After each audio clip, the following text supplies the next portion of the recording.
கன்னத்தில் திருஷ்டி போட்டு சாத்துவா. மீனலோச்சனையும் சோமசுந்தரேஸ்வர பெருமானும் இந்த லோகத்தையே ஆட்சி பண்ணுறா. மதுராபுரிய பிரத்யக்ஷமாக அரசாள்றா. மகாராஜா மகாராக்னி. மற்ற நாளில் சொக்கநாதருக்கு திருஷ்டி பொட்டு கிடையாது, திருஷ்டி பொட்டு சாத்திக்க மாட்டான்.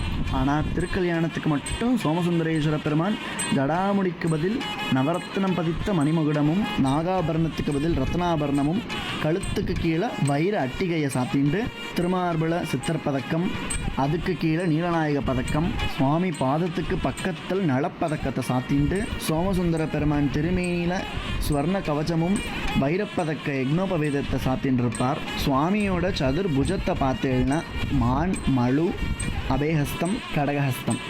இதில் ஒரு ஆச்சரியமான விஷயம் என்னென்னு பார்த்தேன்னா, சோமசுந்தர பெருமான் திருக்கல்யாணத்துக்கு எழுறப்போ அவள் கடகஹஸ்தத்தில் ஒரு பஞ்சபுஷ்ப செண்டு இருக்கும், அதாவது பூச்செண்டு இல்லை புஷ்பச்செண்டுன்னு சொல்லுவாள். அத்தனையும் சுவாமி நமக்காக சாத்திண்டு கைலாயத்திலிருந்து மதுராபுரிக்கு வரார். 33 கோடி தேவர்கள், ரிஷிகள், ஞானிகள், வேதங்கள், உபனிஷதங்கள்